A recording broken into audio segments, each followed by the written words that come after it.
Assalamualaikum warahmatullahi wabarakatuh. Selamat datang di kelas daring kelas 11 MIA 1 SMA Plus Taruna Bangsa Padang Lawas. Ya, pertemuan kita kali ini masih lanjutan pertemuan kita minggu lalu, yaitu masih tentang kasus pelanggaran hak asasi manusia, di mana minggu semalam kita mempelajari faktor penyebab pelanggaran hak asasi manusia, di mana di sana terdapat dua faktor, yaitu faktor internal dan faktor eksternal. Di mana dalam faktor internal itu terdapat itu yang pertama sifat egois atau terlalu mementingkan diri sendiri, atau selanjutnya rendahnya kesadaran hak asasi manusia dan sikap tidak toleran. Sedangkan dalam faktor eksternalnya terdapat penyalahgunaan kekuasaan, yang kedua ketidaktegasan aparat penegak hukum, dan yang ketiga penyalahgunaan teknologi. Ya, selanjutnya Bapak ingin mengucapkan terima kasih kepada Ananda yang telah bertanggung jawab terhadap tugasnya dan mengirimkan tepat waktu. Ya, selanjutnya untuk materi kita untuk minggu ini adalah kasus pelanggaran hak asasi manusia di Indonesia. Di Indonesia, meskipun pemerintah telah mengeluarkan peraturan perundang-undangan mengenai hak asasi manusia, namun pelanggaran hak asasi manusia tetap selalu ada, baik yang dilakukan oleh pemerintah maupun oleh masyarakat sendiri.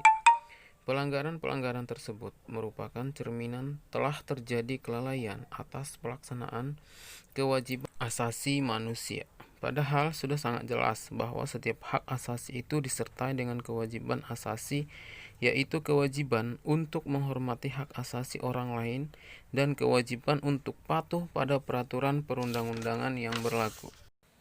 Contoh kasus pelanggaran HAM yang pernah terjadi di Indonesia.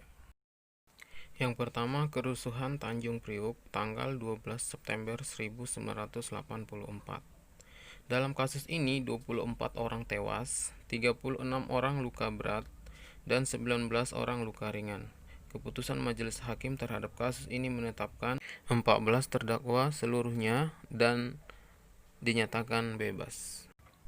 Yang kedua, penyerbuan kantor Partai Demokrasi Indonesia tanggal 27 Juli 1996.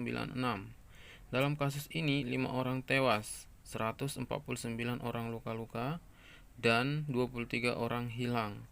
Keputusan majelis hakim terhadap kasus ini menetapkan 4 terdakwa dinyatakan bebas dan 1 orang terdakwa divonis 2 bulan 10 hari.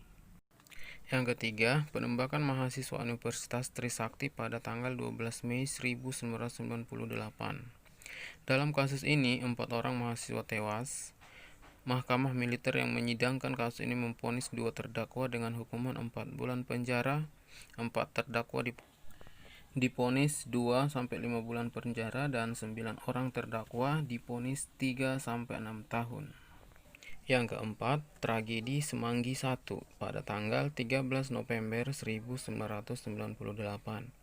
Dalam kasus ini, 6 orang mahasiswa tewas. Kemudian terjadi lagi tragedi Semanggi 2 pada tanggal 24 September 1999 yang mengakibatkan seorang mahasiswa tewas. Yang kelima, penculikan aktivis pada 1997 dan 1998. Dalam kasus ini, 23 orang dinyatakan hilang. 9 orang diantaranya telah dibebaskan dan 13 orang belum ditemukan pada saat itu. Sekian materi untuk pertemuan kali ini. Bapak akhiri dengan salam. Assalamualaikum warahmatullahi wabarakatuh.